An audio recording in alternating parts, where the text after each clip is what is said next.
Hallelujah. All right, good evening, everybody. Everybody say, hello.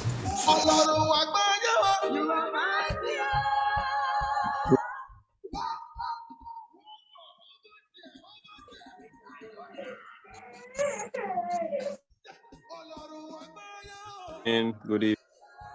Good evening. Okay, so I guess we can hear me. Please, can we reduce the music? Thank you. So, you're welcome to our online session for our business seminar for the month of April. And we trust God that we are fine and we are well, and the Lord has kept us to see this month and this new quarter of the year. And I want us to just quickly say a word of prayer before we eventually hand over to our facilitator. Our Most High God, we thank you. We give you all the glory and praise. Thank you for this wonderful opportunity to come and learn at your feet. Thank you for the privilege to witness this in this new month, in this new quarter. Father, we say thank you. We ask that, Lord, you will lead us, you will direct us. Everything we're going to learn, we ask for wisdom for the facilitator. And for us that are going to be learning, we ask that, Lord, you give us insight and inspiration. That, Lord, everything that we shall learn, we shall be able to put them to use. And to you be all the glory at the end of this program. In Jesus' mighty name, I have prayed.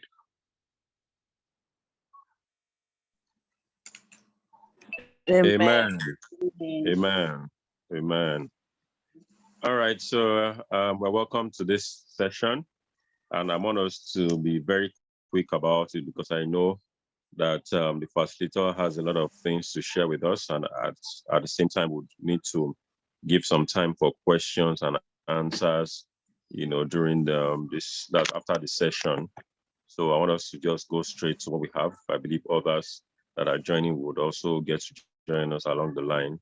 So our facilitator needs no further introduction.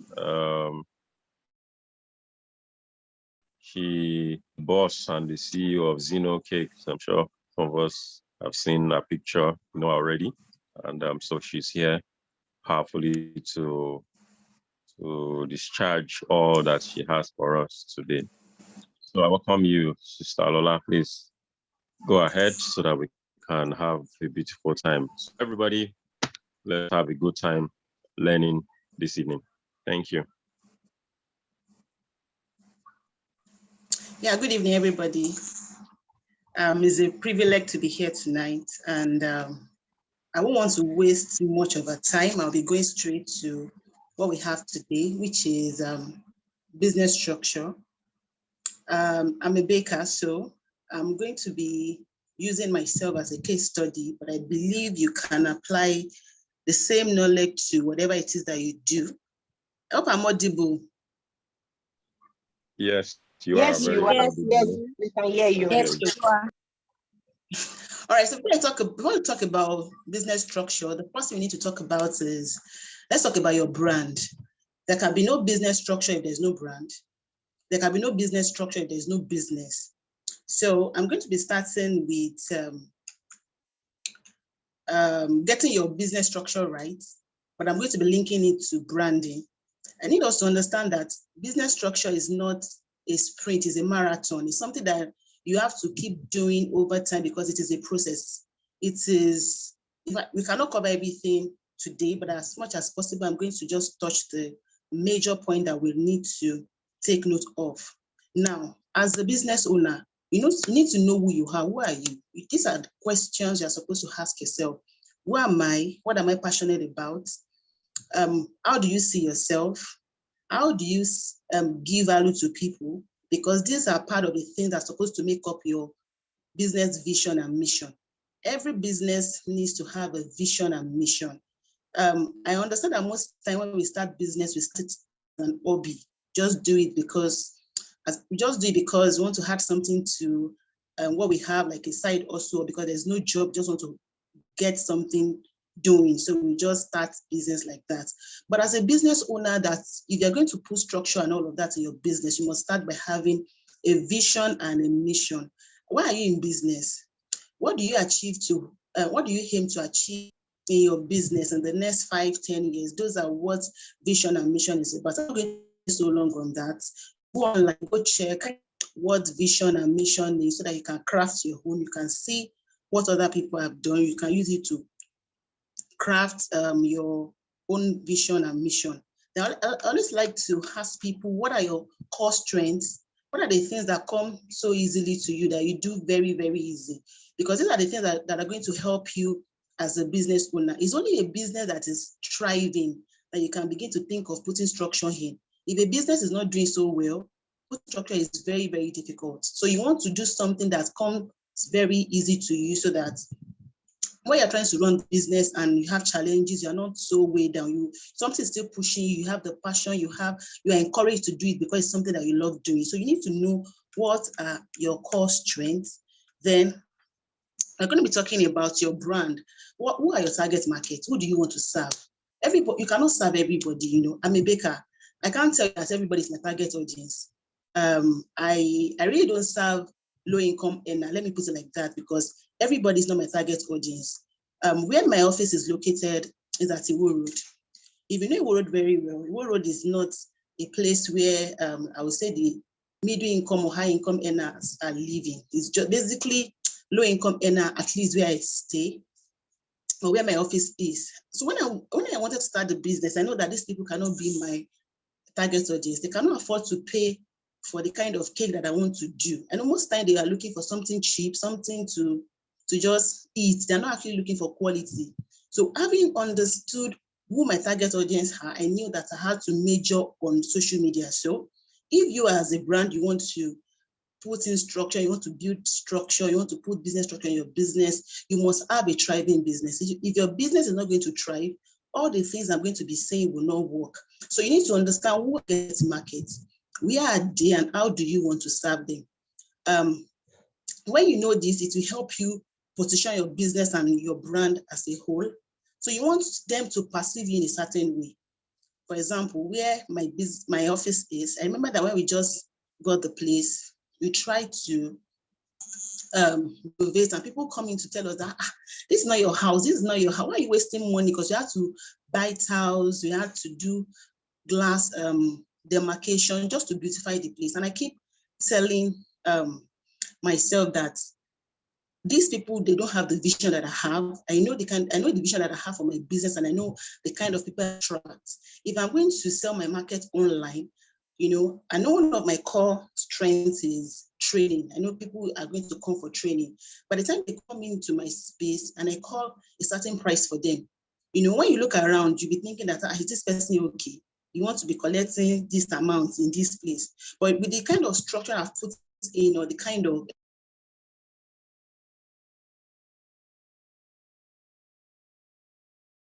let me say the way I would design the offer, I'm telling you, because you know that they should be able to teach me well. And I think this space is conducive enough. And over time, I discovered that singular heart of me branding myself, putting myself out there, because I know the kind of target market that I want to serve in my target market. How do you want them to perceive you? Then you need to have brand colors. I won't dwell so much on the branding because we have deeper things to do. You should have a logo. You should have your packaging, the way you want to package your business, how you package your label, your social media presence, how you want people to perceive you, because I want to believe that in this era, you cannot but be on social media if you really want to sell.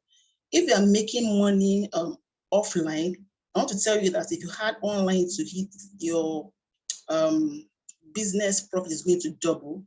Then there's something they call fonts. There should be a particular font that you use for your, let me say, all your for your business. Let me say your letterhead, your labels. There's a way your brand name should be written. You should have a particular font. You know, I mentioned before that this is a marathon. It's not something that you just do in a day. all you have to do is just be noting the things I'm saying, and you begin to look at how to work on them. You know, they talk about colors, your colors. Go and Google colors, what it means to your brand.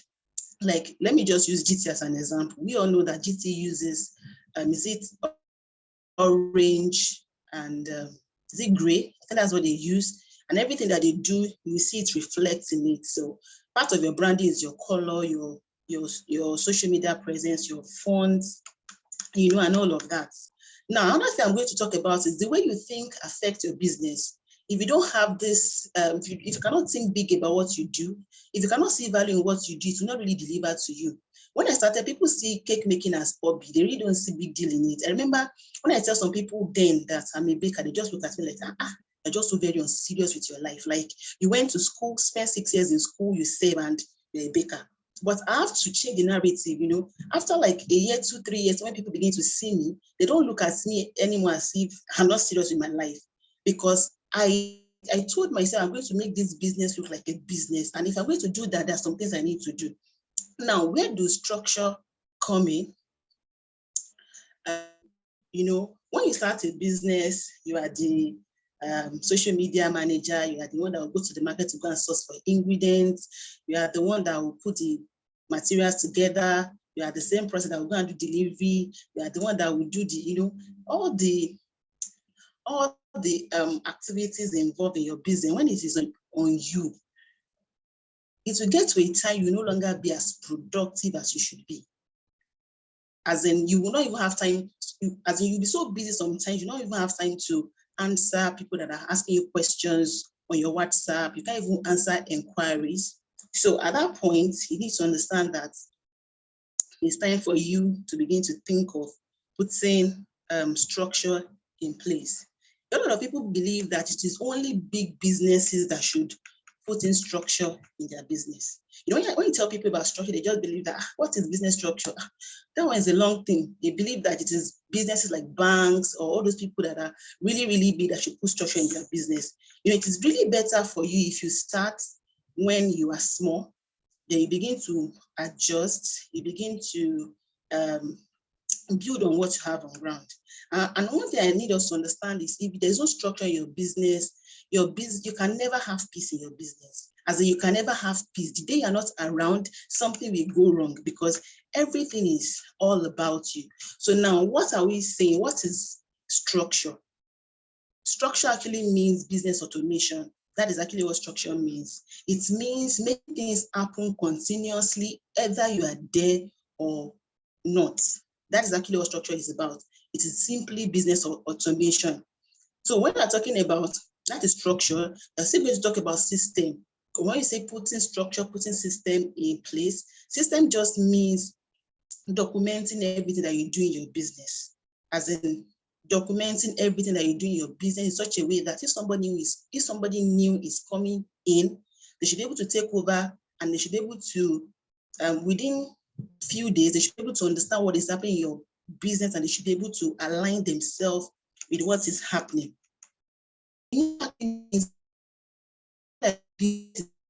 Entity from who you are. You know, a lot of people, they had their business. They are from business. I'm doing all my business now, so I should be in my business. But no, a business should have a lot of, not with or without your presence.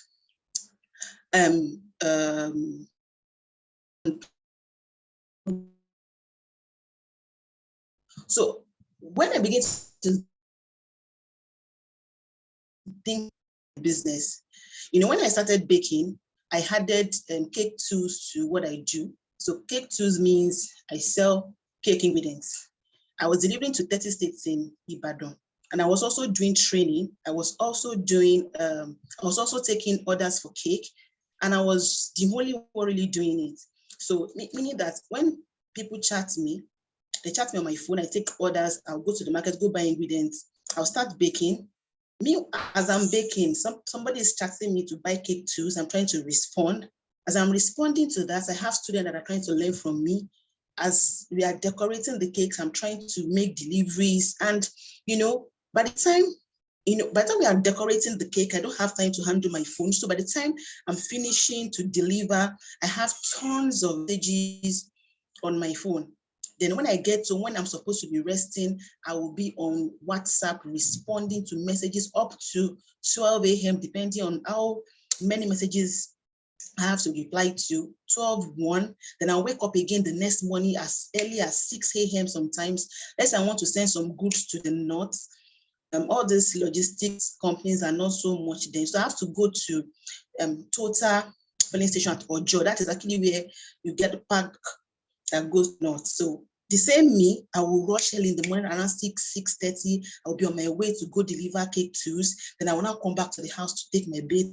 Then I will rush to the office because I have orders to work on. I have students to train. Then it got to a time, it was overwhelming. I knew that when I fell sick, I had to close the bakery for 2 weeks. I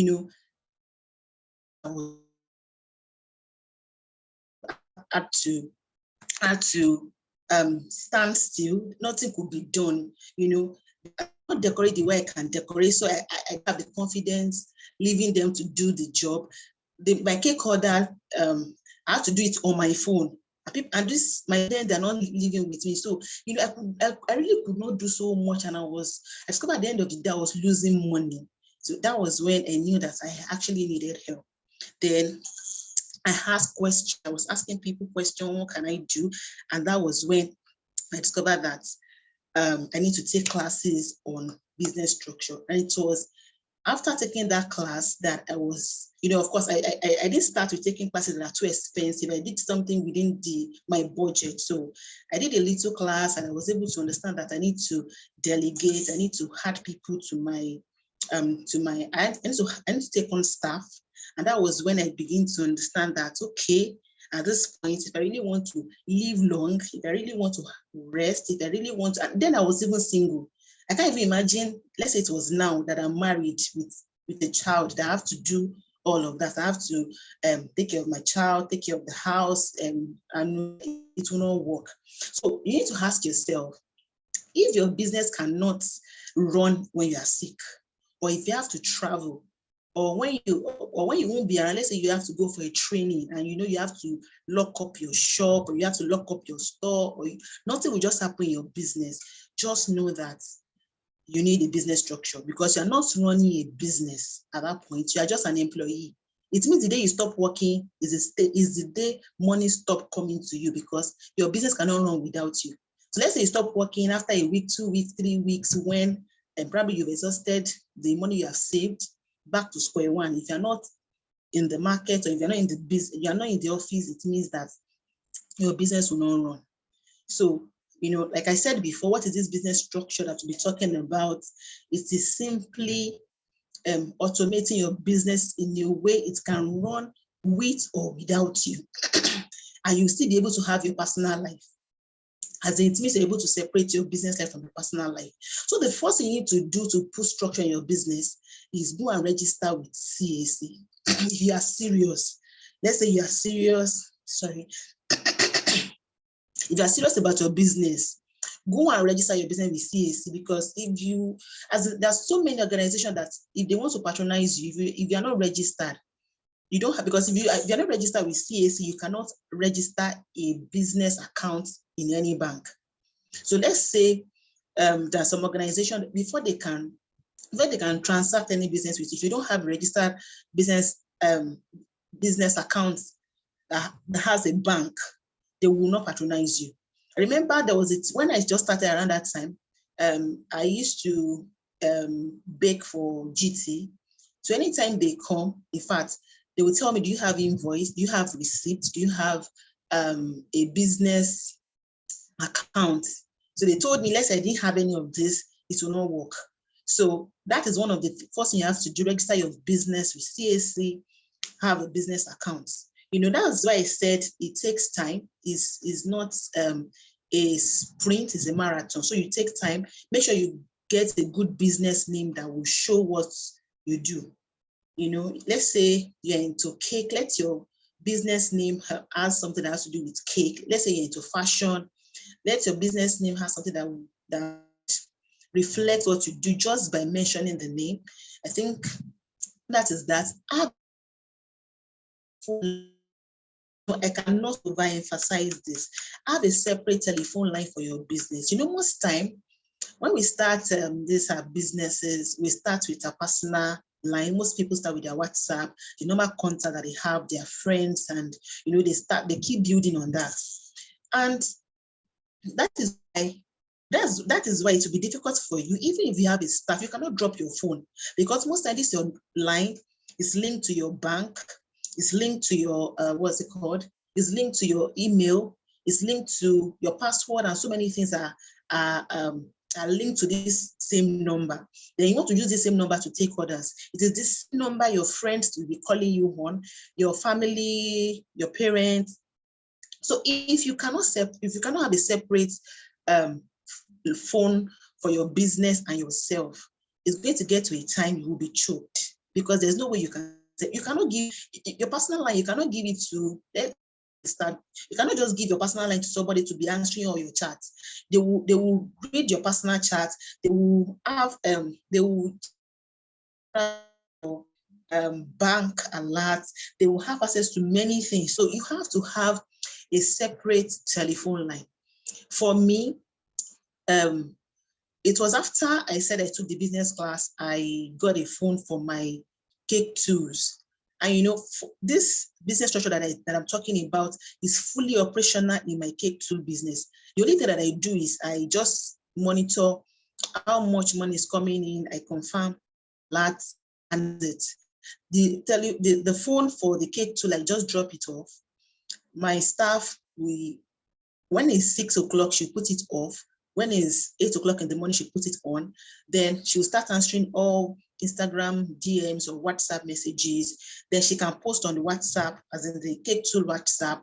Then she posts on my social media. As in, all I just do is, I don't have to be around at all. All I just do is I just get alert, because I'll be able to put that structure. Having a separate telephone line is compulsory. You know, at a time for me, for the cake tool, for the cake business itself, I'm finding it difficult leaving my own personal line, because a lot of people are on that's my personal line. And I think before the end of the year, I'm going to get another line, and I'm going to leave that my personal line. I'm going to leave it for the office, because I find it very difficult trying to move people from that my personal line to the business line for the cake. You know, when I tell people, chat me on this, they want to talk with the CEO. So if they are starting small, it's best you have a separate telephone number for your business.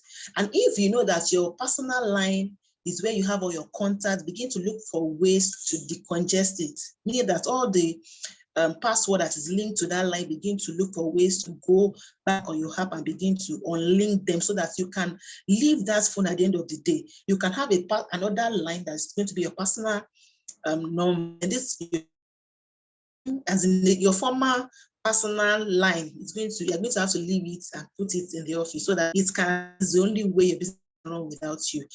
So now, for you to put the business structure in your business, you have to look at all the roles that you perform the person. You know, let's say you're a fashion designer. I think you will go to the major markets for clothes. I think it's Baggy and Aleshinloye. So you go to Aleshinloye and Baggy to source for clothes. You write it as a sourcing for clothes. You have to probably take measurements. And I know that my friend, before she will sew, I think there's a way she will draw it out on the on newspaper. She will cut it out before now transferring it to the real clothes. So that can be, I can call that pattern drafting. You do pattern drafting, you write it out. You take orders. So as a receptionist, you can write that out. You clean, write it out. You snap pictures, you do marketing, you post on Instagram, you post on WhatsApp. That's like social media job, write it down. Your delivery, maybe you're the same person doing delivery, write it out. For me as a baker, the things that I do, I bake, I go to the cake shop to buy ingredients, I decorate, I take orders, you know, I pick all the calls, I post, I snap, I clean, I post on my social media, I do delivery, you know. I do all sorts in the business. So I just write it out for me. I work as the manager, as the baker, as the cake decorator, as the receptionist, as the cleaner, a social media manager, delivery man, procurement officer. After you have done this, then the next thing you're supposed to do, you're supposed to build an organogram. Really, I really don't know how to share. Is it share file or share something on Zoom? But I think I'll probably snap the picture and drop it on WhatsApp. You need to now build an organogram with the things you have listed. You know, an organogram just means hierarchy of job, like who will respond to who. It does not matter if you're the only one working. You need to know that you need to build an organogram with the roles you've written. E.g., for me, I can say me as the CEO, I'll be at the top. Then I'll now bring it down and say I need an admin. I need somebody in the cake decorating and baking. So I need a baker, I need a cake decorator. So they'll just be on another level. I'm going to draw the chart and drop it so that you can have a better understanding of organogram, meaning that how is work delegated in your business, who is responding to who. So when you have that, then you are beginning to have an understanding of what structure is about.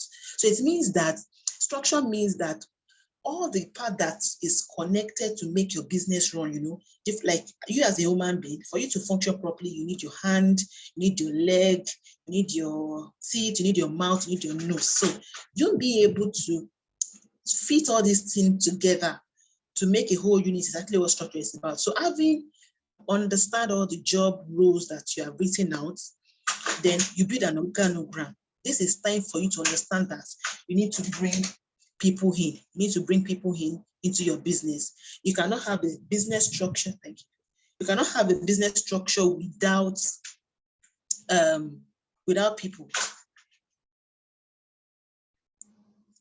You're trying to run. You cannot run your business alone. It's overwhelming. Only you want to run errand, it's the same you. Let's say you're working fuel and finish in the generator, you will stand up, you have to go and buy fuel, then you come back. The time you are using to go and buy fuel and come back, you are wasting time. You could have used it for something else. So what am I trying to say is that you need to bring in people. And this is where people are scared. They'll be saying, how much am I making? How much am I making that I want to bring in people? The money I even make is not even enough for me to eat. I want to bring in people. You need to understand that it is because you are doing everything alone. That is why your head is not open to things that can bring in more resources into your business. Let me set an instance for you. I always tell people, in your business, there are some things that you do that generate money. There's some other things that you do that does not have anything to do with money, income generation in your business. For me as a baker, baking cakes, decorating cakes does not bring in the money. Where the money lies is in me doing marketing. Like I'm doing the marketing, I'm on social media, I'm on my WhatsApp status, I'm posting, I'm thinking about strategy of how to bring in money. That is where the money is coming in. Me having to mix flour, butter, and sugar is not where the money is coming in. So having that understanding, I knew that I need to have a baker, I need to have a decorator so that I can concentrate on where money is coming in. If you're a fashion designer, I believe that where money is coming in is not you sewing. You sewing should be delegated to somebody else to do. What you should do more is how to showcase what you have, how to showcase the cloth that has been sewn, how to be visible so that people that are your target market can see you, they can really see what you have to offer. But imagine you are the one cutting blouse, cutting skirts, you are still the one putting lining, you are still packing button, you are putting zip. Where will you have the time to do the marketing? Where will you have the time to video the processes of what is happening behind the scene? Where will you have the time to, how do I want to put it? Where will you have the time to put on your clothes and showcase what you have? There's no time, because the time you're supposed to use is something productive that will bring in the money. You're using it to do the things that are not bringing in the money. That is why you need to bring people in. The truth is, you can be scared as hell. If you bring people in, when we see the money will always come because your head will hope. That you depend on you for depending on you to collect salary. You cannot be playing. You cannot wake up and be saying you don't have motivation. Must come because people are waiting on you for you to pay them. So that is why where the organogram comes in. Look at that. How can you share this role? You don't have to bring in like 10 people at a time. You can be doing it one after the other. Just bring in one person. So that 10 people's job that you are doing, you can will be doing one part, you will be doing a part. Let me still using myself as a case study as a baker. I brought in the first person I brought in. I taught her how to bake, how to decorate. She can run errand and she can do delivery. So delivery was out of what I was doing. Baking was out. Decorating was, of course, I'm still part of the decoration. I have to oversee what they are doing, but at least the bulk of it was no longer on me. So baking was out. What else was out? Cleaning was also out. I had to take a cleaner. I got a cleaner that cleans, that mop, that wash. You know, my students and my staff, as the first person I brought in was also cleaning for me. So I have time to at least do more of marketing, do more of strategy session, brainstorming, looking for ways to bring in money to the business while somebody else is doing the other parts that will help sustain the business. That is actually how structure is going to start. You know, you don't have to go and hire somebody that is already made, that is up there, that will be charging you thousands of naira for salary. You can start with, I always like to bring in people I can train from scratch, people that will not really bill me too much. I'm not saying you should underutilize people and want to use people and not pay them, but the truth is there are people that are jobless, young people that are just finished secondary school, that probably their parents don't have money to even send them to school and all of that. You can, when you look around, you should see that is actually how you bring in people. Now you need to understand that when you do that, it begins to ease you. That is when you can begin to have time to say, okay, you bake. While this person is baking this, you can be answering inquiries on the phone. You know, that is the only way business structure can work. Now you need to learn how to delegate. There's nothing you are doing that somebody else cannot do, because if you die today, somebody else will take over. That is when you look at people resign or people leave today, they will look for somebody else to fill in that position and the business continues. So you need to learn how to delegate, learn how to allow people to grow on the job. Like when I started teaching, when I took on new people, baking was, as they make mistakes, sometimes they will forget to add baking powder, you know, you're going to make some losses. It's part of the training process. But you need to understand that if you don't do this, you will never have rest. You will never have, only you. I don't work weekend, but if there's any job to be done, I have people that will do it. Why? Because I'll be able to put in structure. So now, having said that, you now need to document everything that you do in your business. I'm trying to rush everything because this is really detailed. So you're supposed to document everything that happens in your business. So what do I mean by documenting what happens in your business? I always call that putting your house in order. So documenting means the process involved from inquiries to delivery. You need to write it down. You need to write it. In fact, you don't have to write it down in one day, but you need to sit down and be asking yourself, what do you do? Like, use myself as a case study, as I've said. The things that I do, I'll take orders from Instagram or Facebook Messenger and WhatsApp. That's how I take my order. If any order comes in from Instagram or Facebook, I'll give them the WhatsApp number to continue the discussion. I don't discuss business in my Instagram DM or my Facebook Messenger because I don't know, sometimes things might get mixed up. Let's say you have different messages, you might just forget that person inquiry and all of that. So I always take inquiries to my WhatsApp. So I wrote it that when I was trying to document my own process, I'm just trying to give you a short form of the way I documented my process. I wrote that down. All orders must be referred and completed on WhatsApp, a particular number, and to be handled by a person. You know, right now I have about 4 staff, so I'm going to just explain how I'll be able to delegate my business process. So all orders are taken by a receptionist. So every order that comes in via Instagram, Facebook Messenger, they will be directed to a WhatsApp number where my receptionist will take that order. So when the order is when they have concluded on what they want, probably I want a size so cake, the receptionist will send an account details to you, and the receptionist will let you know that without payment, you don't consider you that's to come in either part payment or full payment. It will go into the business account. So that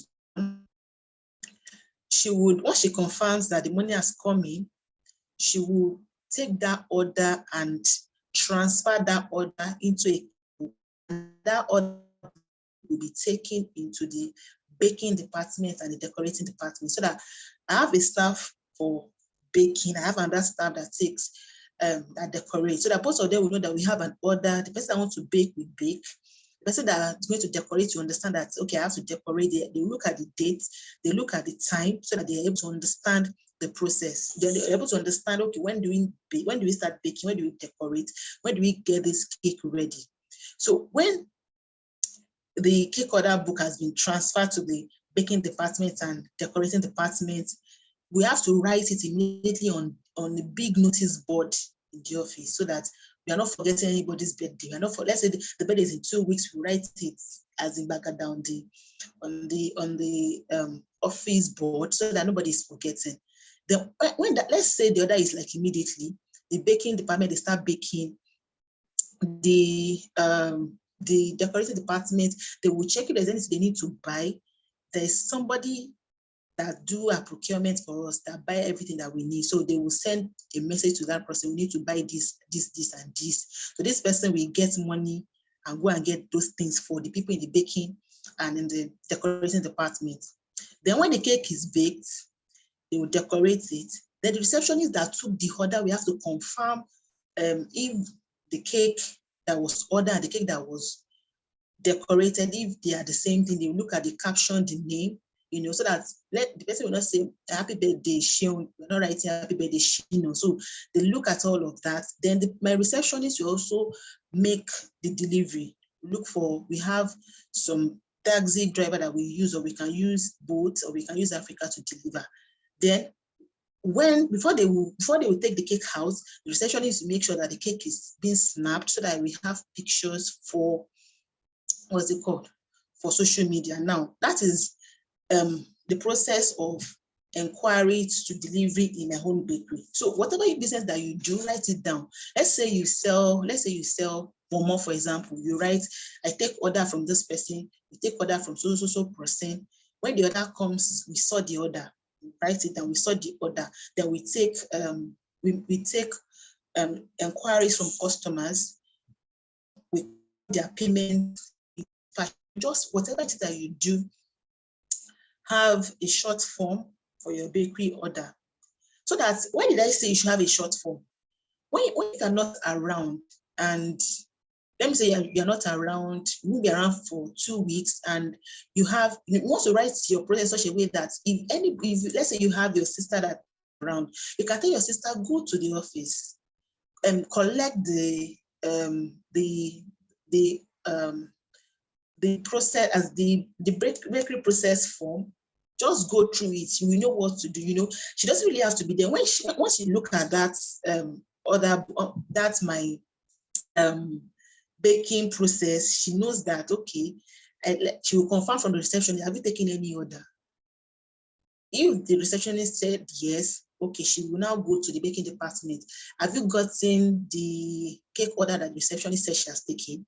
Then she will confirm with the decorating people. It means that you can take up a manager, because at a point in your business, you are going to need a manager. If not, one day you will break down. You have high blood pressure. Only you go to the market to buy tomato. Only you look for people that will come and fry meat. Only you are the one busy cooking fried rice. When will you have peace? At a point, you have to take a manager. Or if anybody comes, when they look at your process, they're able to understand what is going on in your business. When you're not around, your business can run that way. So you are supposed to document that. Now, when you have that, your business can run perfectly well when you're not around, because whoever you are bringing to help you manage or oversee your business knows what they should do. They will just know that, let me say I'm not around. I can even ask my husband to help me. Please, I won't be around. Let me say I'm going for a seminar. I'll be traveling for like 2 weeks. I can tell him, please help me go to the office and just check what these people are doing. And he knows what to do. He knows that, okay, this is what I'm supposed to do. I'm supposed to just check with this person, check with this person, check with this person. That's it. So there's another thing. So this thing that I've said, writing your business process is what they call standard operating procedure. They call it SOP. Like I said, this thing is wide. I'm trying to just put everything together in one piece so that you have an understanding. So what you are writing is actually standard operating procedure in your business. Every business should have a standard operating procedure. The big businesses, they employ people to help them write these things. So now, what are you doing that you cannot write it? So the standard operating procedure will contain all your process from inquiries to delivery. There is to contain the job description of everybody in your organogram. I discovered that most time people employ people as a boss. You employ people, they will just come and sit and they don't even know what they should do. You employ people, but you still be the one doing everything. You see the one running around. They will sit down because you don't know how to delegate. You don't have their job description. You don't know how to delegate. You just employ people. That is always tell people, before you employ anybody, you must have a job description of what they should do. This will even help you when you're trying to employ people, because you ask them, can you do this? Can you do this? If the person cannot do this, you know that this person is not the right fit for your business. But when you don't have a standard operating procedure, you don't have a job description for the organogram that I said, like as a baker now, if I were an employee, I'll ask you if, of course, I train all my people from scratch. But let's say I've got to that point where I cannot train from scratch again. I want to take somebody that is already knowledgeable. I will ask, can you bake? Can you use measuring scale? Those are part of the things I've written under the job description. As a baker, you must be able to bake. You must be able to measure using the guitar scale or measuring cup. You must be able to prepare pan for baking. You must be able to translate recipes. You must be able to, as when you see a recipe, you must be able to understand and so those are the things that is part of the job description. So that when you want to take people, you don't just take people. They will just come, they will sit down. They don't know what they should do. It is the same you. They say they want doing the running around. When you have job description that your job is for you to do this, when they are falling short, you can call them so that you're not doing what you're supposed to do because you've already stated it in your standard operating procedure. So it will contain the job description of everyone in your organogram. What should the cleaner do? When the cleaner comes in the morning or before the cleaner goes in the evening, they should mop the floor. They should make sure that the kitchen is, there's no dirty plate, there's no dirty equipment, everything is clean and arranged and taken back into the office. You will write it down so that when the cleaner is coming and the toilet is dirty, you will not say, I don't know. As it be part of the job description that every 3 hours you check the toilet to be sure it is clean. So that people are not just in your office, they're just sitting down. They're not utilizing them. You have people, but you're the one run. I remember those times when I employ, that is why you should have job description. For the cake store, I was taking people that just finished secondary school. And I discovered that my expectation, as what I expect them to do and what they are doing, they are not at par. Their intellect is not, is below what I need for that particular position. Because I need somebody that can take orders. I need somebody that can pack the same orders. I need somebody that can dispatch that same order. And I need somebody that post on social media. And I was putting pressure on them. They could know, when you tell them, because I was trying not to pay too much, I was trying to pay little money.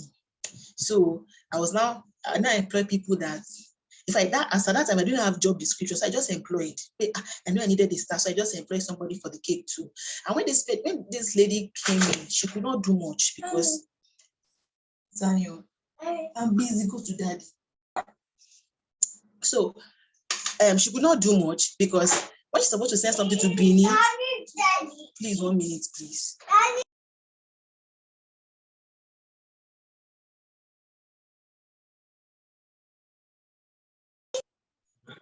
So sorry. All right. I think it's time for adverts. Sorry for the breaking translation. Please go ahead. So sorry. I think I have about 10 more minutes to round up, so I can take questions. So I took up people that could not deliver. I ended up doing all the job. I was the one that was still going to do delivery. This one was just in the office. He would just be writing. A customer came, she would write what the customer, but that's the only thing she could do because I don't have a job description of what I need, the kind of person I need for that particular position. So you need to have a job description for all the roles so that when you want to take people that will come and join you, you can take people that can deliver. Now, having said that, when you want to now employ people, there's some documents you have to give to them. There's some documents you have to give to them. You need to give all your staff employment letter, all of them. Go and look for employment, as in all your staff must have employment letter. Let's say you don't even have, let's say you have taken people before that, you did not give employment letter. It's not too late for you to go and rewrite, go and type out an employment letter. It will contain their job description, their role, the salary that you're going to pay, you know. It must be that their employment letter, give it to them so that they will know that, okay, I'm not just here to play. These are the things that is expected of me to do. So that is number one. Those are the part of the document you must give people that you want to employ. Then you must have a guarantor form. Whoever you are going to employ, they must have a guarantor. This guarantor, you must call them, you must have a meeting with them. So that if anything goes wrong, you have somebody you can call. You don't have people that would come this week, next week they will tell you they are sick. They will come upper week, they tell you that their mother is not feeling fine, you know. You want somebody that is accountable. So you must give employment letter, no matter how small your business is. If it is just one person you're employing, give employment letter. Give guarantor form. Know the guarantor. As in, have a meeting with the guarantor so that you can ask the guarantor that if this girl misbehaves, can I call you? So if the person said yes, you know that you have somebody that has open, somebody that you can, okay, if this is not to mess up, you can follow up. Not somebody that will just come. You don't know where they are staying. You don't know anything about them. One day they'll just steal your money, they will run. You will not be able to trace them. So that is another thing you're supposed to give your staff. You must give them that job description. It should be part of the employment letter. What, as in the thing that you're expecting them to do. And you know, for job description, for people that are just starting, at the end of the job description, I will put an other duty that may be assigned to you, because sometimes, let me say when you're just starting, you just only gave them 3 roles. They now wanted to add like 3 other roles, and they start telling you, the employment letter you gave to me, they said this is what I'm going to be doing. So you're going to add at the end of the job description that an other assignment that may be assigned to you. Then you should have a staff detail form. You must know the name, where they live, their age, you know, all those things you must have. Those are part of the letter you will give to your staff. You know, letter you give to your staff are at least more, but for a small business owner, these are just the thing you're supposed to do. Then the final part, I'm going to talk about the financial operation of your business. Financial operation of your business is actually I think it's one of the core. So the first thing, open a business account for your company transaction. Every income and every expenses must go into that account. Once you don't have that discipline, your business can never grow. Check yourself, ask yourself, if you cannot really account for your money, you cannot account for your business growth, go and check. It's because you cannot account for you are dipping your money inside your business because you are different from your business. You're supposed to be getting salary. I will even still get to that. So open a business account for all your company transaction. It's actually very difficult to do, you know. Most people that goes into business, you go into business as that business is the only source of living that you have. It's not that you have any other source of income coming from anywhere. So as the money is coming like this, you are spending it. Of course, I'm not saying you should not spend, but trust me, your business can never grow. It's not a cost, it can never grow. The business that will grow, they must have a business account for the company transaction. All the income must enter there. If anybody send money to your personal account, transfer it to that business account. If you don't have a business account, just have, as I'm sure most people have 3-4 banks, just take a bank and decide that, okay, this bank, until I open my business account, this is where I want to be using for my business. All money for your business, let it go into that account. All expenses, let's take it out of that account. Number 2, if people are paying cash to you, cash is easy to spend. So just, I have cash, let me quickly spend this money. Or as in on your phone, have a notepad. All cash that is being given you, write it down. if you are buying anything from your personal money for the business, write it down so that at the end of the week, you can balance your accounts. See, I know it's very difficult. Let me say, you're just starting your business and nobody is giving you money from anywhere. And you're still, let me say you make like 20K profit. 20K is not even enough for you to live in a month. Then I'm not telling you that open a business account, put your money there. The truth is, it is difficult, but it is doable. It is doable. Now, let me put that aside. Learn bookkeeping, simple bookkeeping, learn it. Learn, because as a business owner, you must have some record, all your income, write it somewhere. If you want to use some online app, you can use that. If you want to use paper, you can use paper and take probably a 16 notes book and begin to write all your income or your expenses. You must be able to track it. If you cannot track it, you cannot grow. Now, I'm not going to come to pay yourself salary. You must pay. If you don't learn how to pay yourself salary, you will keep dipping hand into the money in the account. That's the truth. I always tell people, the most when you don't, let me say that some months when you did not make so much money, did you die? You did not die. Let me say, okay, maybe this much I expect, okay, I'm going to make 100K and you made like 40K. Let me say 40K profits. At least you're going to, I know that within that month, you will manage yourself so that 40K is what you will spend. Then when you now make 100K, you're not saying that 40K is not enough for you. You have to spend up to 80K. You need to learn how to build. You need to learn how to build. Because if you don't build, you will not get to that level where your business can give you a lot of money. That's the truth. So you have to learn how to pay yourself salary. So you can pay yourself salary in two ways. Now, let's say you're not making so much money. So you can ask yourself, how much can this business give to me? You know, I just talking about business structure. Let's say we are talking about there's this particular thing I'm supposed to talk about, which is understanding your break-even point as a business. But that's another story for another day. So ask yourself, how much can this business give me in a month realistically? Let's say your business can only give you 30K. You need to understand you need to double your hustle, because if not, this your business will not grow. Just keep taking money, the business cannot grow. So you can begin to give yourself money in piecemeal. It means that let's say you are expecting this business to pay you 30K. Let me say the first week, the business has been able to make, let me say like 10, 15K. You can take 7K, write it somewhere. So it means that the business is still owing you 23,000. Let's say another set of money coming, you take another 10K. So it means that you have 17K already. The business is owing you, let me say 13,000, like that. Begin to take your money in piecemeal, but you need to learn how to pay salary, pay yourself salary. And you can only do that when you're accountable to someone. If you're not accountable to anybody, you'll be spending your money as you're making it. Then another thing is you need to always get your financial report, see how much is coming in, how much you're spending. As you need to always check your book. You need to this expenditure. Now this is actually where I'm going to be rounding up this session.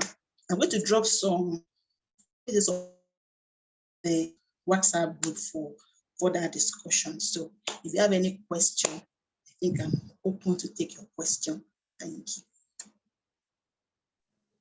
Okay, thank you very much, Ma. We were really blessed by this short time of exposition, and I'm sure a lot of people have learned a lot. I have learned a lot because I have like 2 pages full already from everything that you have said, and I'm sure a lot of us have also done same. Okay, so we don't waste so much time. I don't know if anybody has a question. Please, let's drop our questions so that Madam CEO Zeno can give us responses to those questions. Please, let's drop our questions right now. Okay, so if you have questions, please let's quickly drop it. We have just 15 minutes to do that, then we can round off this session.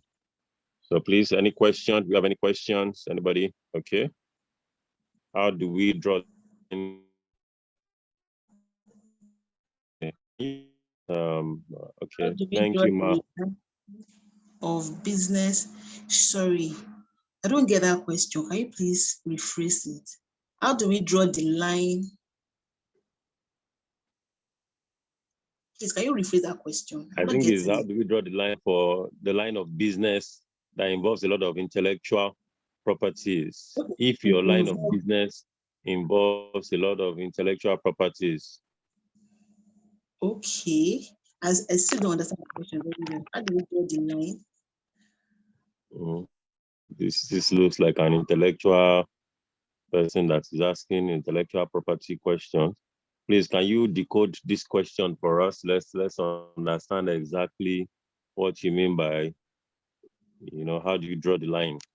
You mean that if you employ people, how do you they will not steal your intellectual property? That was really I think get that's exactly what I'm saying. I want him to confirm him or her to confirm so that I know what I'm answering. Okay, so while the person is doing that, any other question, please, can be dropped as well. Okay, how do you draw the, if you want to employ people, there is a particular part of business structure that has to do with intellectual property. So let's say, for example, I make cakes and my recipe is kind of unique to me. So anybody that comes to my bakery to, let me say, as my staff, of course, they will learn my, what's it called? My recipe. So two things you can do. If that is even what you should do, one, you can make them to sign a non-compete form. And this will involve you involving a lawyer. You get a lawyer, you tell, the lawyer will draw up a contract between you and your staff, telling them that this recipe that is unique to you, they must not use it elsewhere. If they do, these are the things that are going to be involved, legally. That's number one.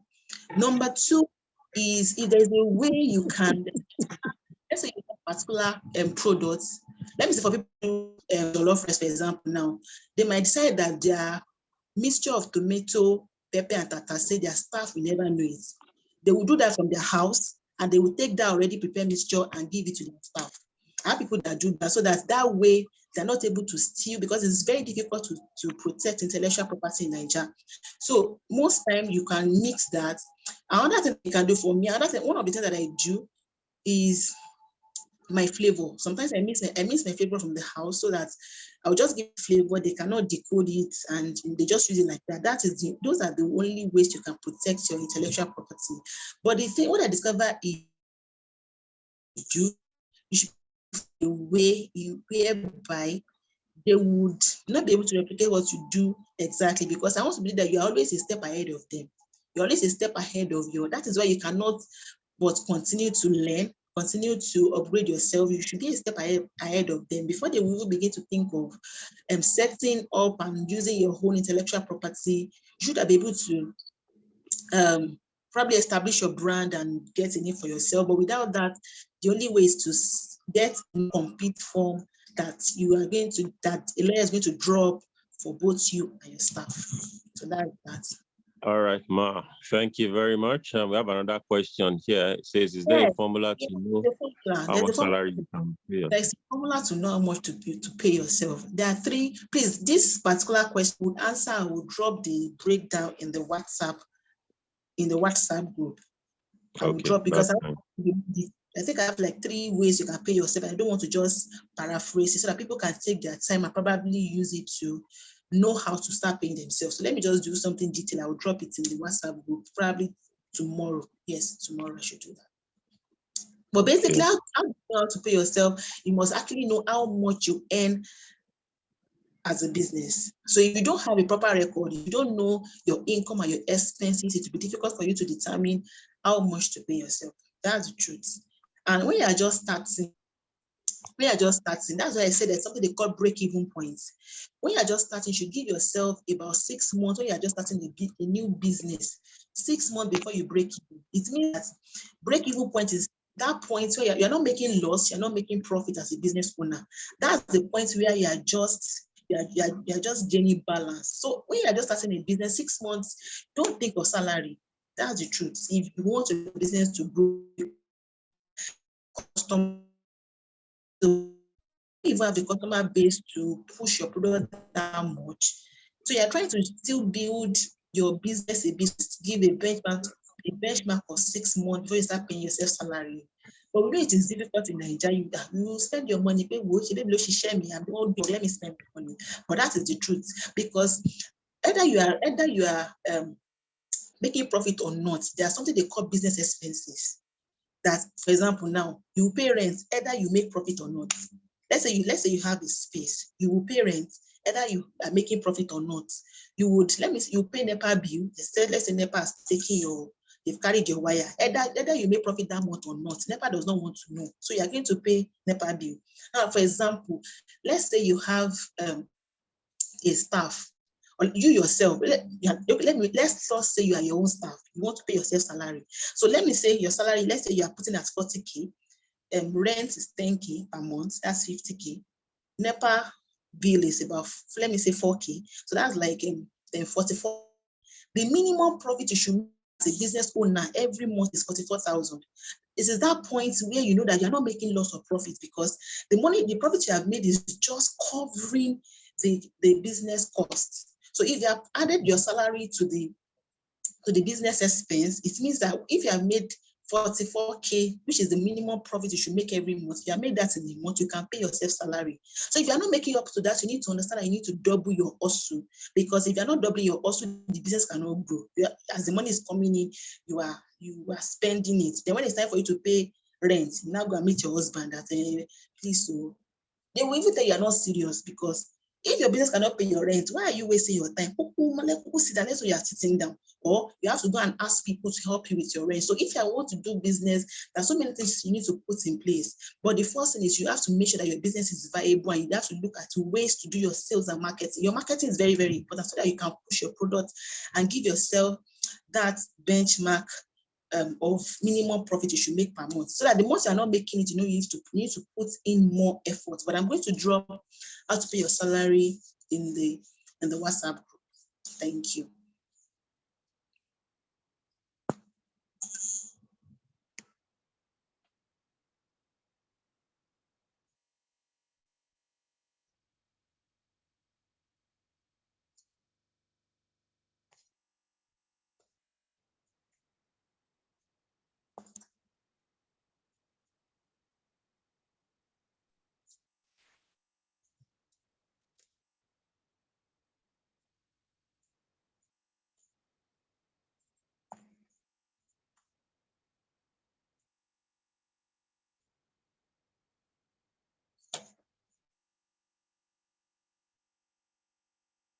Are we still here? Can you hear me? Yes, we can hear you. Yes, we can. Okay, so any more question? Okay, is there any other question? Let's take one last question before we round off. Last question.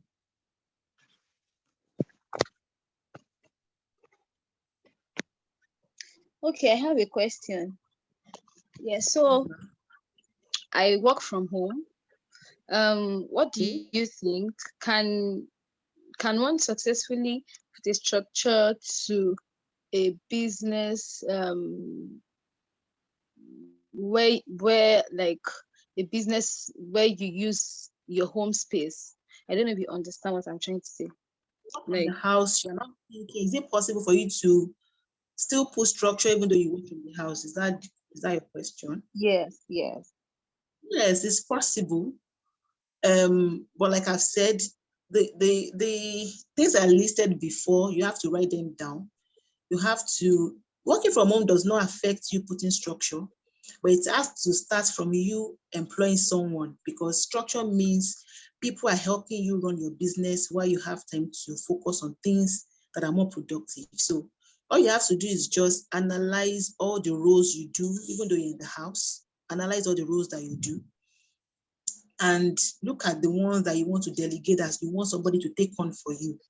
Then you look for somebody that will fit into that role, and you take up the process. It's a process. It's not something you just do in a week, in a month. It's a process. Once you have that process, there's a need to take on more people, you will know. If there's a need for you to move from the house, you will know. So it's not like, let me use myself as an example. When I started baking, I was baking from the house.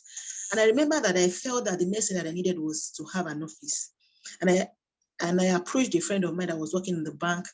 I told her that I needed a loan, that I wanted to go and get office space. And she told me that, it's not as if she does not have that money, but she cannot borrow me that money, because if I have to borrow money to go and take an office space, it means I'll not be able to build my client's base up to that point where I can pay for an office space. So why should I pay house rent and I should also pay office rent, that I should be working from the house? And I took it so personal. I felt she didn't want me to grow. I felt that you have money, you cannot help me. But truly the thing is, it's when I didn't have any choice, I have to stay back in the house, and it helped me. I kept pushing my brand, keep advertising and all of that. And I think it took me about a year later before I could afford to move to an office. And at this point, how do I know I needed to move? The house was already choky. As in, I had students that are coming in for training. The kitchen was so small. We are always banging ourselves, as in we'll be touching ourselves. Then I have cake orders. There's no place to put my cakes. At that point, I knew it's time for me to leave the house. So if you are going to put in structure, start from the house. If there's a need for you to leave the house, you will know. As in, your business will tell you that it's time for you to leave the house. So if there's a space you are working from in the house, you can take staff and you build from there. So you don't have to necessarily move out before you begin to put in structure in your business. Thank you. Okay, thank you very much, Mrs. Lola, CEO Zeno Cakes. Thank you, sir, for having me. We've really learned so much today, and we hope that when we call you again, you would be there for us again and again. Thank you very much. Anytime. All right, thank you. If there's any more questions, you can drop it on WhatsApp. Yeah, you can drop it on WhatsApp, yeah, and she would attend to us. Thank you so much. We are so privileged to have you. And we also want to thank every participant today. Thank you for making this time out. I'm sure we have a lot of things we want to prepare also for the week. And I think the most important thing for us to take home is the fact that we should not just learn this right now. We should also go, as a matter of fact, from tomorrow, let's start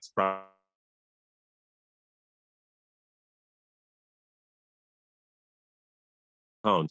I know of a particular advert they do on TV right now that makes business accounts very easy to open. Like, you don't have to go through the stress of having to bring referees. I know a lot of it could be very cumbersome, but I think I know a particular app. Not too sure if this would actually work, but then they've been advertising it on TV, so I think anything advertised on TV should be credible to an extent. We could find that out, and I think I would also make a research on it so that we can begin to open business accounts with our business names and all. Then we have people here that can also help with CSC registration for those that do not have the CSC certificates yet. Then, of course, let's start writing out all our activities. So we'll follow up on this, and also give you feedback on everything that we have done, and so that you can also guide us more on what to do. Thank you very much, buddy. We are privileged and blessed to have you, and thank you, everybody, for coming. So let's have a good night and a good week as well. Thank you. God bless you. Thank you, sir. Nagode Susei. Thank you. All right, bye.